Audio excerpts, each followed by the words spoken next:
que tenemos para compartir con ustedes en el día de hoy. Todos sabemos a raíz de qué hemos decidido traer este tema. Creo que puede ser de utilidad para nuestra vida espiritual. Vamos a ponernos en oración. Padre nuestro que estás en el cielo, ante ti venimos, Señor, para darte las gracias, para reconocer tu soberanía, Señor, y que tú tienes el derecho y el poder para hacer lo que quieras hacer. También te damos gracias porque nos amas y siempre haces lo que es correcto y lo que es mejor para nosotros. Ayúdanos a creer y a confiar en ti, a esperar en ti, a tener paciencia y a nunca renegar ni cuestionarte, Señor, porque sabemos que todo para nosotros obra para bien de nuestra alma. Bendice a todos los que están aquí conectados, ábreles el entendimiento y también a mí dame mucha sabiduría. Consuela y fortalece no solo a los familiares de nuestros hermanos, sino a todo tu pueblo que está entristecido. Gracias, Padre, en el nombre de Jesús. Amén. Amén. Bien. Me parece que hay como un micrófono abierto por ahí. Lo chequean, cada uno chequea su micrófono y si lo puede cerrar, por favor. ¿Cómo manejar el duelo? Ese es el tema en el día de hoy. Como les decía, vamos a aprovechar porque quiero poderlo dar en una sola participación y no abusar del tiempo de ustedes a la vez. El duelo, mis hermanos, es un proceso de adaptación emocional, física, mental y espiritual que sigue a cualquier pérdida. Cuando usted sufre una pérdida de algo que para usted es estimado, usted ha entrado en un proceso de duelo. El duelo generalmente nos referimos a la parte emocional, pero también es físico, implica cambios físicos, implica un desafío mental, implica también un enorme desafío espiritual, como en el caso que nos compete ahora. La pérdida puede ser de un ser querido, de una mascota. Hay gente que le duele más perder un perro o un gato a veces que cualquier familiar. Y no deja de ser legítimo porque las mascotas suelen dar mucho amor. La pérdida de un trabajo, hay personas que le dedican toda la vida a un trabajo o se entregan mucho y el día que lo sacan de allí, pues entran en un duelo. Puede ser una pérdida de una relación, un divorcio o algo que deseábamos mucho y no pudimos lograr. Tal vez habíamos afanado mucho, quizás por salir del país o por echar hacia adelante un negocio y no se pudo. Pero en este estudio hablaremos en particular del duelo por causa de la muerte. Ahora, lo que vamos a decir aquí sirve casi igual para cualquier tipo de pérdida que usted haya sufrido.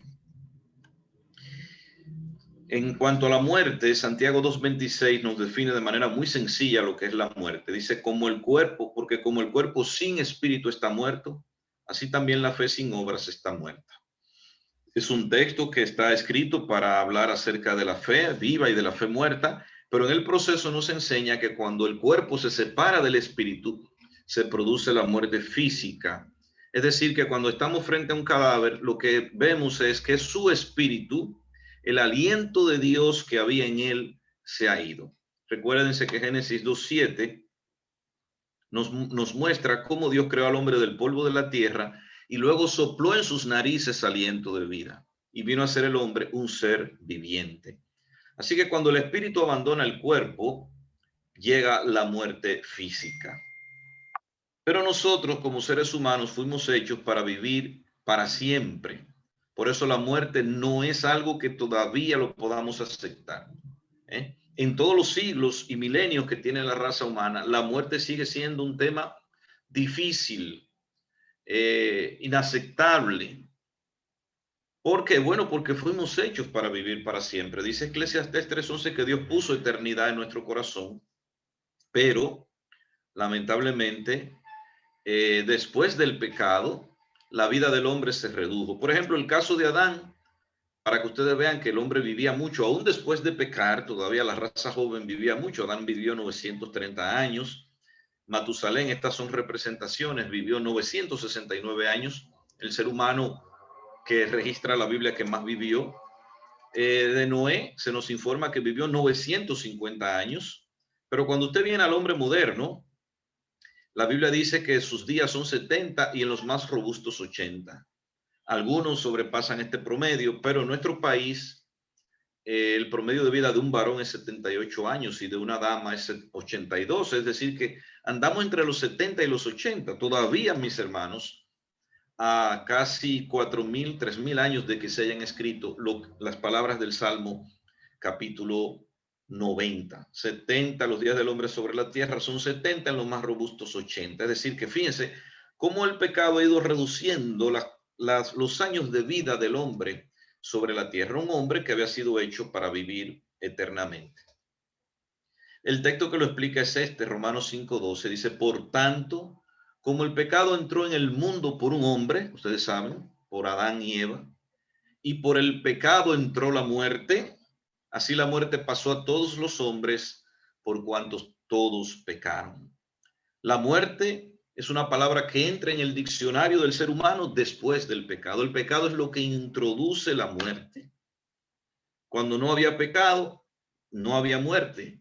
Incluso después que el hombre pecó, Dios puso unos querubines para que resguardaran el camino del árbol de la vida, dice Génesis 3:24. No sea que el hombre alargara su mano y comiera del árbol y viviera para siempre. Entonces el hombre pecó, Adán y Eva pecaron y nosotros también hemos pecado. Y por causa del pecado heredamos la muerte. No heredamos el pecado. Este texto, si usted lo lee bien, no habla de pecado original. El pecado original no existe. El niño no nace pecado. Los niños nacen inocentes, como dice Eclesiastés 7:29. Pero sí el pecado es una herencia. La muerte es una herencia del pecado. Romanos 5:12. Y fíjese que la muerte es tan poco aceptada que es llamada enemigo. La muerte es un enemigo. Y fíjese si es un enemigo que los hombres han luchado toda la vida para tratar de vencerla.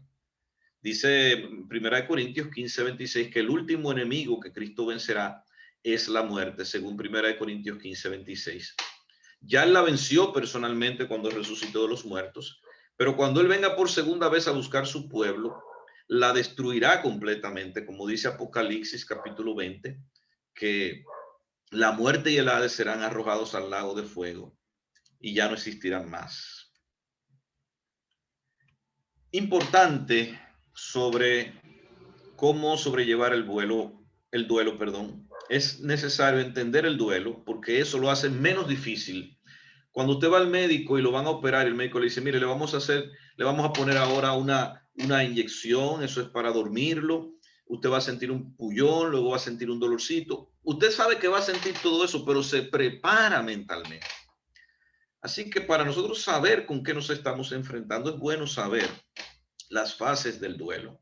Estas son fases que describen los psicólogos y que nosotros vamos a usar solamente como excusa para seguir adelante, porque realmente se ven y se viven.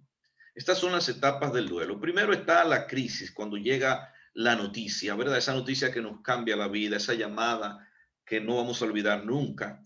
Casi siempre el primer proceso de la primera etapa es la negación.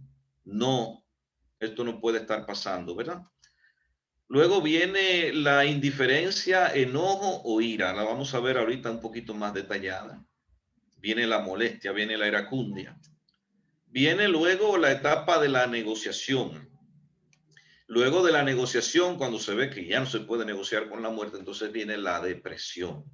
Cuando nos sentimos impotentes, cuando ya no podemos hacer nada. Y finalmente la etapa de la aceptación. Si se procesa todo de esa manera, cuando usted llega a la etapa de la depresión, ya después que ha pasado la etapa de la depresión, que es la parte más baja de esa curva que ustedes ven ahí, entonces viene el proceso de aceptación y usted empieza a subir y viene el aprendizaje. El aprendizaje porque todo luto conlleva un aprendizaje. Quiera Dios que no se pierda el nuestro, ¿verdad? Esa parte no se pierda. Así que recuerden, negación, indiferencia que incluye enojo o ira, negación o negociación más bien, depresión y finalmente aceptación y aprendizaje. Vamos a ver estas diferentes etapas. La primera de ellas es la negación. Esta etapa se puede resumir con la frase: esto no me puede estar pasando a mí. Eso no es verdad. Dime que eso no es cierto cuando llega esa noticia tan fuerte y tan difícil. La persona se convence de que debe haber un error. No puede ser que haya pasado lo que le han dicho. Eso es una manera de ganar tiempo para amortiguar el golpe y para poder organizar el futuro con la nueva realidad que les tocará vivir. La negación es una conducta defensiva. A veces uno cree que porque lo niegue, pues no va a ser. Porque uno diga: no, no, no, no, no, no, no me diga eso no puede estar pasando. Bueno, pero la realidad nos da en la cara. En esta etapa de la negación, el mundo pierde sentido. Todo lo que parecía estar en su lugar, de momento se cambia de lugar. Viene luego la segunda etapa, que es la de el enojo. El enojo. La pregunta en esa que lo define es: ¿cómo me ha pasado esto a mí? O esto es injusto. ¿Por qué yo? ¿Por qué a mí? ¿Por qué precisamente ahora? ¿Verdad? Cuando ya yo tenía toda mi vida organizada, cuando ya yo tenía todo en orden, cuando estábamos en nuestro mejor momento. Entonces ahí viene el enojo. ¿Cómo me ha pasado esto a mí? ¿Por qué a mí? Si yo soy bueno, si yo me porto bien. En esta etapa solemos buscar culpables. Podemos enojarnos contra el ser querido, fallecido. No sé si han visto personas reclamándole: ¿cómo te fuiste y me dejaste? Podemos enojarnos contra nosotros mismos: si yo hubiera hecho esto, pero y no nos perdonamos, ¿verdad? Y nos echamos la culpa.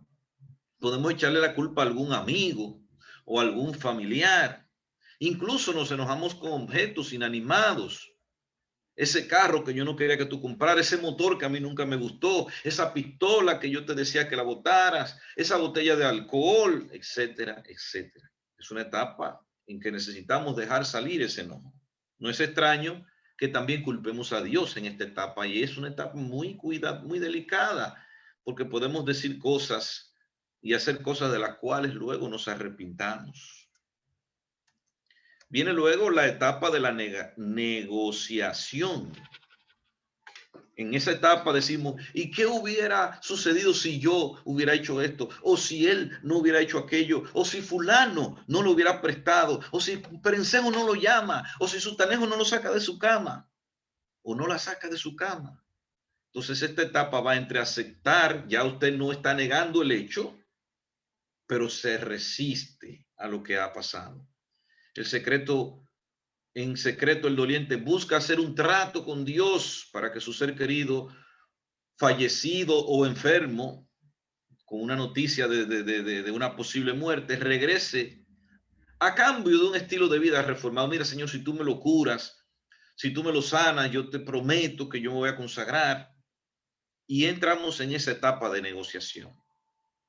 Se concentra gran parte del tiempo en lo que el doliente u otras personas podrían haber hecho diferente para evitar esta muerte. Si él no hubiera salido por aquí, si no lo hubieran llamado a esta hora. Es decir, es una etapa en que uno está tratando de poner en orden y de organizar qué fue lo que salió mal. Es duro. Luego viene, no todas siempre son en ese mismo orden, pero suele ser el cuarto punto, la etapa de la depresión. En esa etapa en que ya usted ve que no hay nada que se podía hacer, ya usted se echó la culpa o le echó la culpa a otro, entonces viene: extraño tanto mi ser querido. ¿Para qué seguir viviendo si ya no lo tengo a mi lado? Se siente profunda tristeza, vacío, dolor, se siente miedo, se siente incertidumbre acerca del futuro, de las cosas que han de venir. ¿Cómo voy a enfrentar la vida si fulana era mi bastón, si él era mi soporte, si ella era toda mi vida? En esa etapa de la depresión, pues suele haber descuido de sus actividades y de otros seres queridos. Es decir, si se quedaron hijos vivos, o si hay un abuelo o alguien que atender, pues esa persona probablemente será desatendida, porque la persona no tiene ánimo para nada, se cae en el aislamiento. Suele haber en esta etapa agotamiento físico y mental que lo puede llevar a dormir a la persona largas horas. De hecho, hay un tema, hermanos, que grabamos acerca de la depresión, Y le invitamos, como hoy no vamos a poder ampliar acerca de esto, que si le ha tocado, si le está tocando vivir, lo escuche. Luego viene la etapa final, que es la de la aceptación. Es la etapa donde la persona se convence de que todo pasó y de que hay que seguir adelante. ¿Ok? La persona reconoce lo sucedido, entiende que aceptar, oiga bien, esto es importante, no significa olvidar y decide seguir con su vida. A esta etapa se llega generalmente débil y cansado, pero es una etapa necesaria. Yo lo acepto, pero eso no significa que no quiero a mi ser amado, no significa que lo he olvidado, significa que simplemente debo seguir con mi vida. La rutina diaria, entonces aquí toma un mayor protagonismo en la vida del doliente, acepta que las cosas malas suceden a la gente buena también, no solo si alguien lo acribillan a tiro es porque era un delincuente, no, también al bueno lo pueden acribillar a tiro. Miren esos dos muchachos que salían de una iglesia, de un culto, y lo mataron supuestamente en una confusión. Así está, por lo que la muerte no es percibida ya como un castigo, sino como parte de la vida. Hay veces que las personas dicen, ¿qué estaré yo pagando? Y el populacho a veces refuerza esa idea. Dice, bueno, ya él se le han muerto 3 familiares, algo grande deben haber hecho. Entonces, ¿cuánto debe durar el duelo? ¿Cuánto debe durar? Miren, dice la psicóloga Elizabeth Kübler-Ross, que se dice que es la psicóloga que más ha estudiado el tema del duelo, que todo este proceso debe durar unos 6 meses, otros dicen que debe ser un año. Entre 6 meses y un año en nuestro país se acostumbraba a que cuando un ser muy cercano, un papá, una mamá, un esposo, un hijo se moría, pues se acostumbraba a guardar tu luto por un año. Cuando el familiar no es tan cercano, pues puede ser 6 meses, en algunos casos 3 meses. Es decir, se guarda un recogimiento, ¿eh? Y en nuestras costumbres, pues eso incluía una serie de ritos, tapar espejos, guardar recuerdos del difunto. Ya cuando la persona empieza, por ejemplo, a sacar las ropas y a regalarlas porque sabe que nadie la va a usar, eso ya está entrando en la etapa de la aceptación. Si al paso de estos 6 meses o de este año, de este tiempo, la persona no logra todavía aceptar lo sucedido, entonces el duelo se vuelve patológico. Se instala, se enquista en la persona y la persona sigue como si todavía hubiese sido ayer. El duelo patológico, que es aquel que requiere que la persona busque ayuda para evitar entonces el duelo complicado. ¿Cuál es el complicado? Donde la persona se refugia en drogas, en alcohol o en comportamientos suicidas, o sea, en comportamientos autodestructivos. Si le ha pasado a usted, quizás es el momento de buscar la ayuda. Primero, claro, está de Dios, de algunos hermanos, pero si requiere ayuda psicológica, no se sienta pecador por eso. El golpe será más fuerte cuando la persona fallecida es un familiar cercano, hijos, madre, esposo, padre, hermanos, tíos, etc. El dolor generalmente irá en proporción a estas cosas, a la clase de intimidad que usted tenía con la persona muerta y a lo bien o mal que estuviera la relación en el momento en que pasó todo. Por ejemplo, yo he visto personas que se le ha muerto un papá o una mamá y cuando usted va a la funeraria, dice, no, es que yo tenía 10 años que no lo veía o él no me llamaba, no me buscaba. Y aunque era su papá y sentía algo, pero no había esa intimidad. ¿Eh? No es como ese papá o esa mamá que están ahí presentes, que nunca te han desamparado, que están pendientes a todos los detalles de tu vida, que hablan contigo todos los días. Eso se siente mucho más. Si estaban bien, si la relación andaba bien, habrá gran tristeza, lógicamente. Pero si estaban mal al momento de morir, también habrá tristeza, pero mezclada con culpabilidad. Y ahí es que usted va a las funerarias y ve esos gritos de templados y personas que caen con ataque. Usted dice, pero nunca vino a verla cuando estaba enferma. Pero ahora tiene un sentimiento de culpa. Porque di que estaban molestos, porque ella no se iba a humillar o él no se iba a humillar. Lo dejó morir sin hacer las paces. Eso duele más, ese duelo se complica. Este último dolor es un dolor duro de sobrellevar y a veces nos acusa hasta la tumba. ¿Cuándo es más soportable?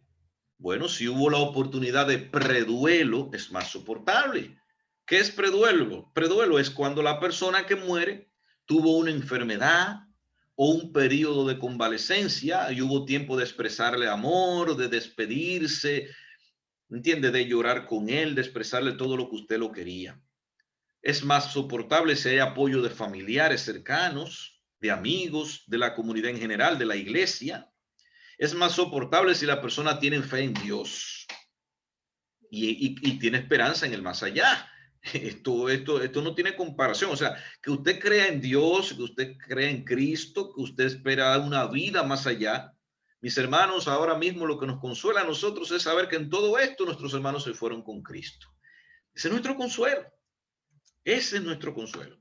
Si la persona que murió compartía esa fe contigo, entonces es menos duro soportar el duelo, ya que tienen esperanza, se van a volver a ver. Vamos a ver algunos ejemplos de siervos de Dios, cómo manejaron su duelo. Vamos a ver dos casos de David. David con Absalón.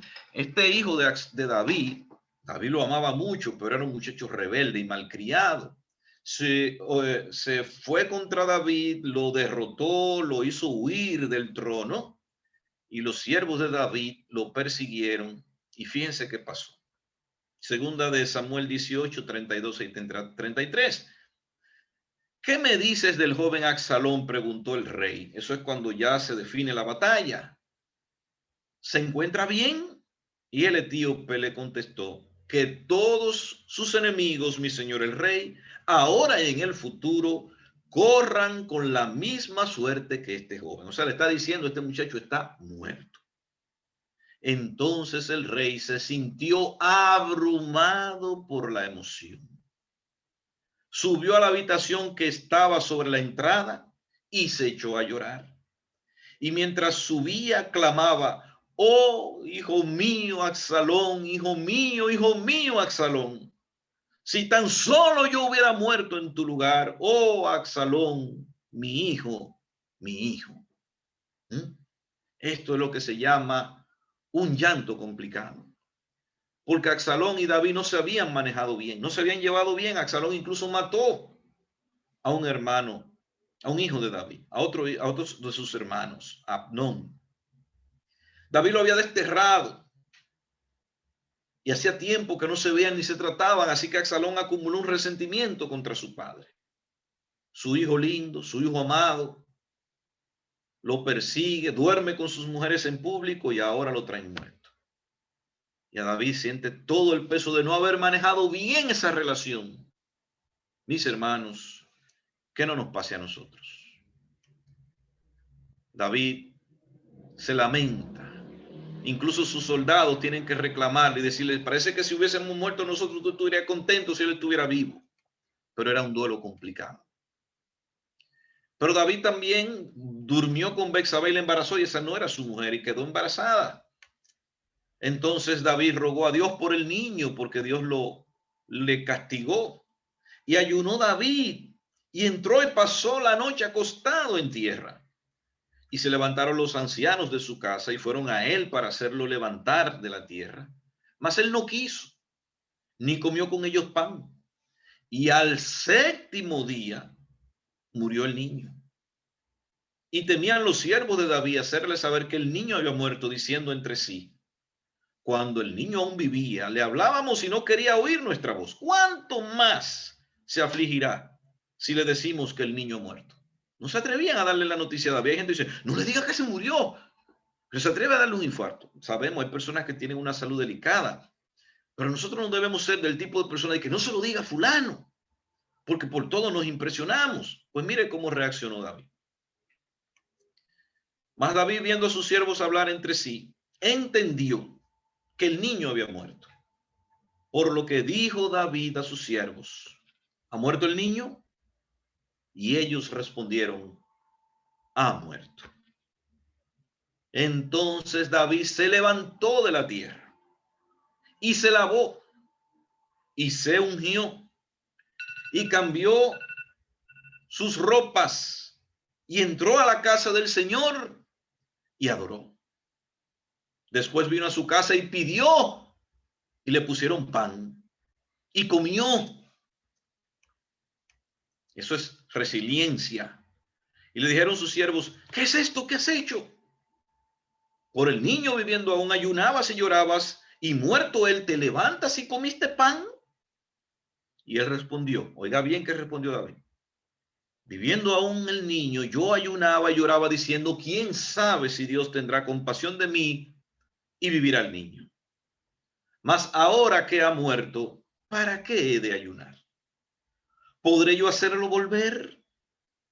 Yo voy a él, mas él no volverá a mí. Segunda de Samuel 12, 16 al 23. Mire qué gran capacidad de resiliencia demostró David. La resiliencia es la palabra que se usa para referirse a una persona que tiene la entereza de carácter, la capacidad, si es cristiano, que Dios le da, la gracia que Dios le da para poder soportar lo que le toca vivir y continuar con su vida y seguir cumpliendo los planes de Dios en esta tierra.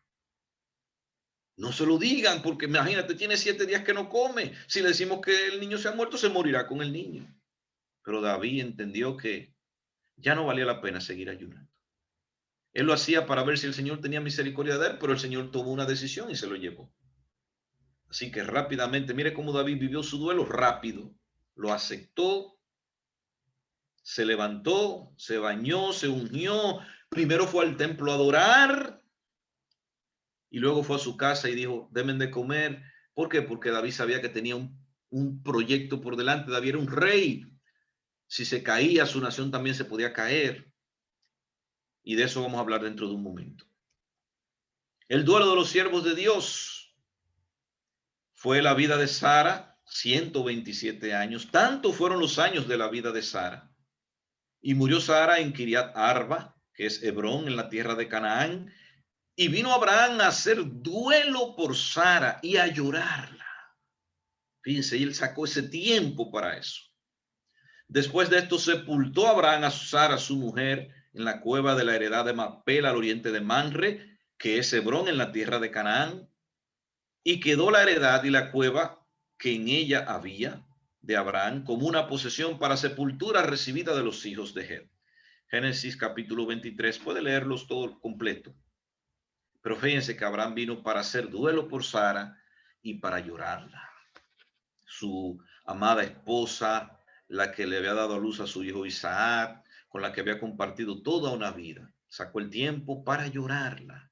Compró una cueva donde enterrarla, un sepulcro digno, como debemos hacer nosotros también en la medida de nuestras posibilidades. Pensar y proyectar eso, porque dígame usted, todos vamos a pasar por ahí. Así que usted compra su espacio y lo tiene preparado. Puede ser para usted o puede ser para algún ser querido. Usted no quiere que nadie se muera. Yo tampoco quiero morirme. Pero está establecido para todos los hombres morir una sola vez y después de esto el juicio. Hebreos 9:27. Mis hermanos, de este mundo, en este mundo nadie se queda y de este mundo nadie sale vivo. Así que tenemos que acostumbrarnos a esa idea. El duelo de los siervos de Dios, Hechos 8:2, y hombres piadosos llevaron a enterrar a Esteban e hicieron gran llanto sobre él. Cuando Esteban lo apedrearon en Hechos capítulo 7, los cristianos, hombres piadosos, llevaron a enterrar a Esteban e hicieron gran llanto sobre él. Si el cristiano llora también, el cristiano tiene sentimientos y no puede decirle a usted que no llore. Pedro partió con ellos enseguida. Al llegar a Jope le hicieron subir a la habitación donde estaba la difunta. Allí se vio rodeado de viudas que, anegadas en lágrimas, llenas de lágrimas, le mostraban los vestidos y mantos que Gacela le hacía cuando estaba con ella. Esa es Tabita, que también se llamaba Gacela. Hechos 9:39. Mira, Pedro, mira lo que ella nos hacía. Mira cómo era esta mujer con nosotros. Y lloraban. Cuando usted ve un ser querido, usted puede estar tranquilo y ve que llegó alguien que usted quiere y vuelve y llora porque necesita que esas personas lloren con usted. Y eso está bien. No hay que criticar a nadie por eso. Mira, estaba muy tranquilo hasta que llegó fulano. Eso es normal. Así que ellas fueron y le mostraron la túnica como una manera de enseñarle lo que Tabita significaba para ella. El caso de Jacob por José. Este es un caso bastante incómodo y difícil. ¿Por qué? Bueno, le explico ahora. Sus hermanos no han matado a José, pero le hacen creer que está muerto y le llevan estas vestiduras a Jacob. Y Jacob asume que su hijo ha sido devorado por una mala bestia. Encontramos esto, le dicen ellos, te rogamos que lo examines para ver si es la túnica de tu hijo o no. Él la examinó y dijo, es la túnica de mi hijo. Una fiera lo ha devorado. Sin duda José ha sido despedazado. Y Jacob rasgó sus vestidos, puso cilicio sobre sus lomos y estuvo de duelo por su hijo muchos días. Todos sus hijos y todas sus hijas vinieron para consolarlo, pero él rehusó ser consolado. Y dijo, ciertamente enlutado bajaré al Seol por causa de mi hijo. Y su padre lloró por él. Hermanos, miren, este es el tipo de duelo que no debemos vivir. Rehusó ser consolado. Deje que lo consuelen. Deje que alguien le dé un fuerte abrazo. Y aunque sean palabras que parezcan clichés, si alguien le dice, te acompaño en tus sentimientos, acéptelo. Yo no acostumbro a decirlo, pero si alguien me lo dice, se lo acepto. Tal vez en realidad me esté acompañando y me acompaña en ese momento. Te acompaño en tu dolor. Son palabras, al no tener mejor cosa que decir, eso es lo que dicen, eso es lo que decimos, y no está mal. Pero Jacob no quiso ser consolado, rehusó ser consolado, dijo, no, yo bajaré a la tumba enlutado, yo voy a guardar luto hasta que me muera por mi hijo. Génesis 37, una mala actitud. Y sin embargo, José estaba vivo, pero Jacob no quiso aceptar esa muerte. Una mala actitud de parte de él, porque Dios, mis hermanos, aún en las peores condiciones, tiene control de todo. Si no, no valdría la pena confiar en Dios. Si Él no tiene el control de todo, ¿por qué confiaríamos en un Dios que se le puede ir la cosa de la mano? O que se duerme o que se descuida. No confiamos en Dios porque Él está en control de todo. Y aún las cosas malas que pasan a nuestra vista, el Señor la usa para bien. Génesis 44, así, y si también os lleváis a este de mi presencia, dijo Jacob cuando se querían llevar a Benjamín, porque José lo mandó a buscar a Egipto. Y algo malo le sucede, le dice él. Haréis descender mis canas con dolor al Seol. Oiga, todavía recuerda eso, más de 20 años después. Ahora pues, cuando yo vuelva a mi padre, tu siervo, y el muchacho no esté con nosotros, como su vida, oiga bien, está ligada a la vida del muchacho, sucederá que cuando él vea que el muchacho no está con nosotros, ¿qué va a pasar? Morirá. No, mis hermanos, eso no está bien. Eso no está bien. Aunque sea el gran Jacob, uno de los héroes de la fe, ahí no estaba bien. ¿Por qué? Porque usted no puede tener su vida ligada a la vida de nadie. La vida nuestra tiene que estar ligada a Cristo y solo a Cristo. Porque todos los demás somos seres mortales. Y usted no puede decir, si fulano se muere, yo no sé qué yo voy a hacer con mi vida. Yo creo que yo me mato. No diga eso. Prepárese que usted puede vivir sin fulano porque usted nació sin fulano o sin fulana. Con el único que usted no puede vivir es sin Cristo. Porque Pablo, como dice, para mí el vivir es Cristo y el morir es ganancia. Así pues, tus siervos, le dice Judá a José, tus siervos harán descender las canas de nuestro padre, tu siervo, con dolor al Seol. No, mira, todavía después de 20 años después, él recordaba eso. Y no, es que su vida está ligada. Él se ha aferrado, él se ha enganchado de ese muchacho emocionalmente. Esos enganches emocionales, evítelo. Ame a todo el mundo, quiéralo, pero no se enganche de nadie. También José introdujo a Jacob, su padre, y lo presentó delante de Faraón. Ya eso después que él sabe que José está vivo. Y Jacob bendijo a Faraón. Y dijo Faraón a Jacob, ¿cuántos son los días de los años de tu vida? Y Jacob respondió a Faraón, los días de los años de mi peregrinaje son 130 años. Pocos y malos han sido los días de los años de mi vida. Y no han llegado los días de los años de mi vida, de la vida de mis padres, en los días de su peregrinación. Pocos y malos, él se los había vuelto pocos y malos con esa actitud, como que aferrado a sus hijos, como que si se le perdían, él no podía seguir viviendo. Sabemos, mis hermanos, cuánto se ama un hijo, pero podemos vivir sin ellos. Dios nos dé la fuerza para hacerlo. Dios nos dé la fuerza para hacerlo, pues sabemos que es fuerte. Hermanos míos, dice 1 Tesalonicenses 4, 13 y 14, queremos que sepan lo que en verdad pasa con los que mueren, para que no se pongan tristes como los que no tienen esperanza. Nosotros creemos que Jesucristo murió y resucitó, y que del mismo modo Dios resucitará a los que vivieron y murieron confiando en Él. Así que no lloren como aquellos que no tienen esperanza. El que no tiene esperanza llora como que se le ha caído el mundo. Nosotros lloramos a nuestros hermanos, pero con esperanza. Como los que no tienen esperanza. El cristiano, como todo ser humano, se entristece ante la muerte, pero no debe ponerse histérico y actuar como si hubiera perdido todo. El dolor de los cristianos debe ser una tristeza equilibrada. Cuando su familiar no es cristiano, ¿qué lo va a ayudar a soportar eso? El dominio propio. El dominio propio lo ayudará a soportarlo. Cuando el familiar, en cambio, es cristiano, su tristeza será opacada en cierta forma por la esperanza de las maravillosas promesas de Dios. Si creemos que Él está con Cristo y que estar con Cristo es muchísimo mejor, aunque lloremos y todo lo demás aquí, sentiremos una mezcla de tristeza y de gozo.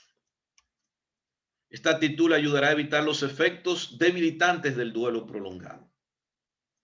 ¿Cuándo es más duro el duelo? ¿Cuándo es más duro? Cuando tu situación económica es mala y entonces dependías del difunto. Ahí es muy duro. Cuando no ves que tu familiar recibe los honores que merecía. Se murió y nadie vino a verlo. Pero Eclesiastés 8:10 dice, he visto que hay malvados que reciben honores en su entierro, mientras que a los que frecuentaban el lugar santo se les echó al olvido. En la misma ciudad donde se condujeron con rectitud, también esto es vanidad. Te dirá, tanto que se afanó por este pueblo, tanto que hizo por la iglesia, tanto que se afanó por su familia y nadie vino. Mira, eso pasa todo el tiempo. No importa que los humanos aquí no le hayan dado honor. Si se comportó bien delante de Dios, Dios le dará su honor allá. Y no importa que le den muchos honores aquí, si era un malvado, el Señor allí lo condenará, aunque aquí digan que era un buen hombre. ¿Cuándo es más llevadero?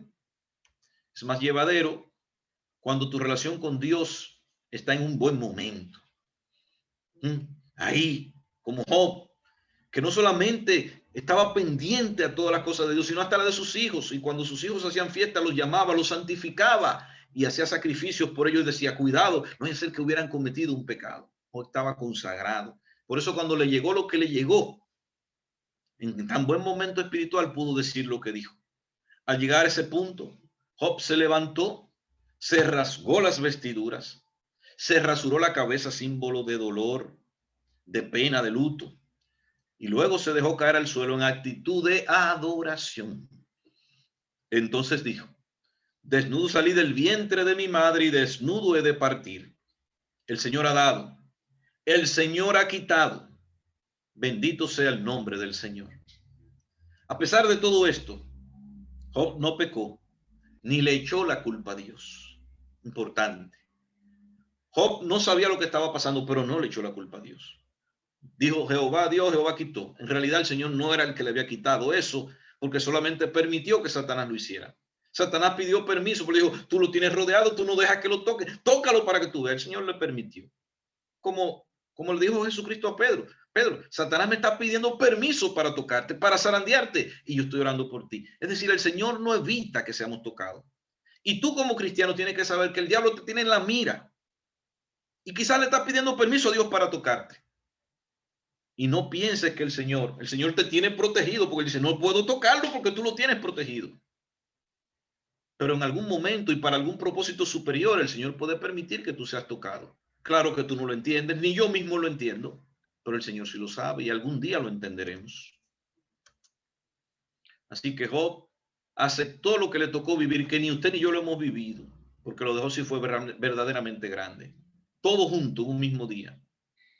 Y lo aceptó en adoración.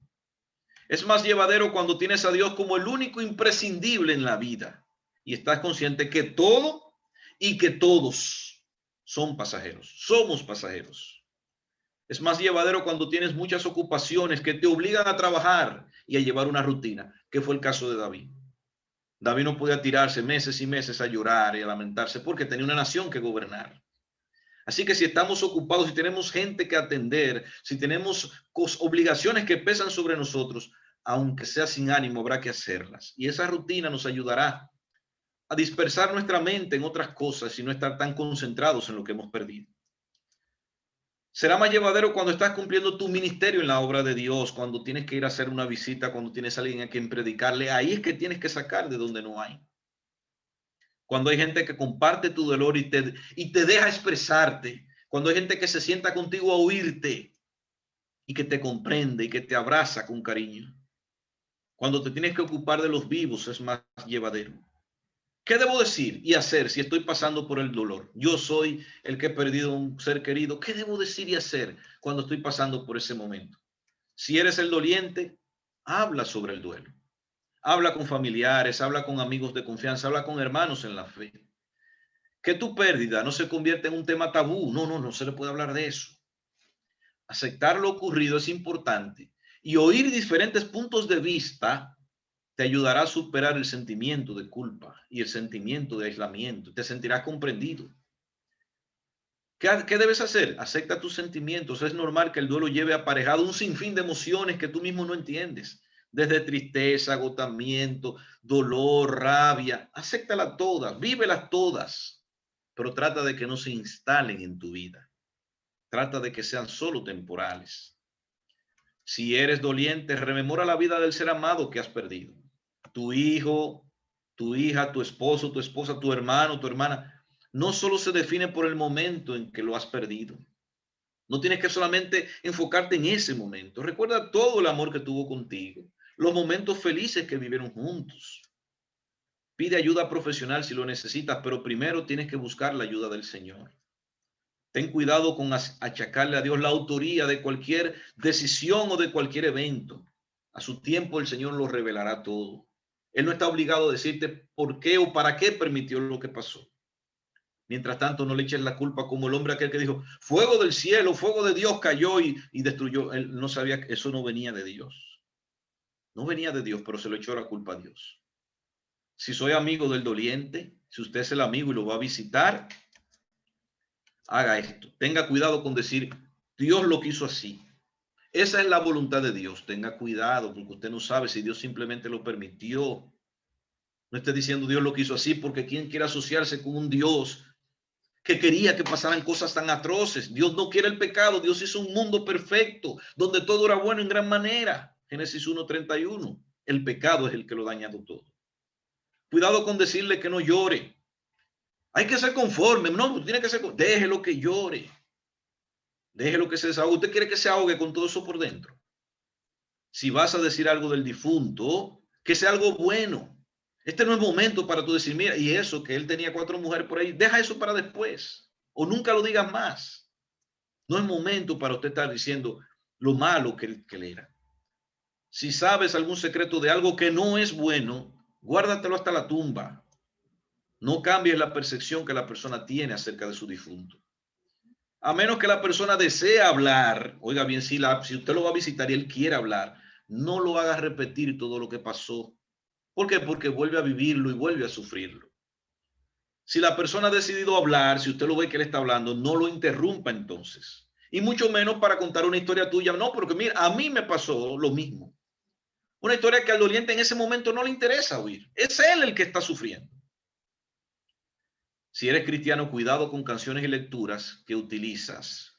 Lecturas que hablan de juicio, de canción, o canciones como alabar a Dios cuando las cosas te salen bien, qué bueno, pero ahora es que tú tienes que alabarlo. Ese no es momento para decir eso.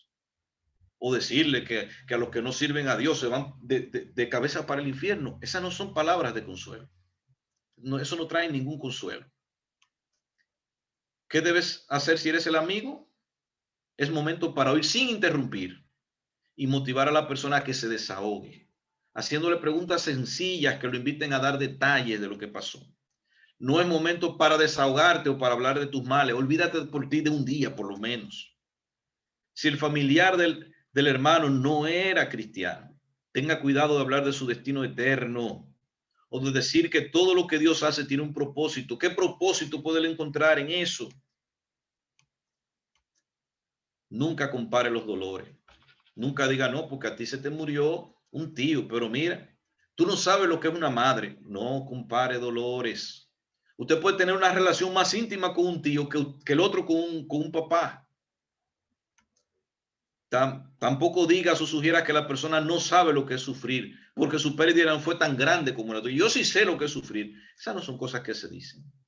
A menos que la persona se lo pida, oiga bien, o que usted esté ayudando, cocinando, fregando, ayudando de alguna manera. Debe evitar a toda costa pasar todo el día metido en la casa del doliente. No se mude para la casa del doliente, a menos que él se lo pida.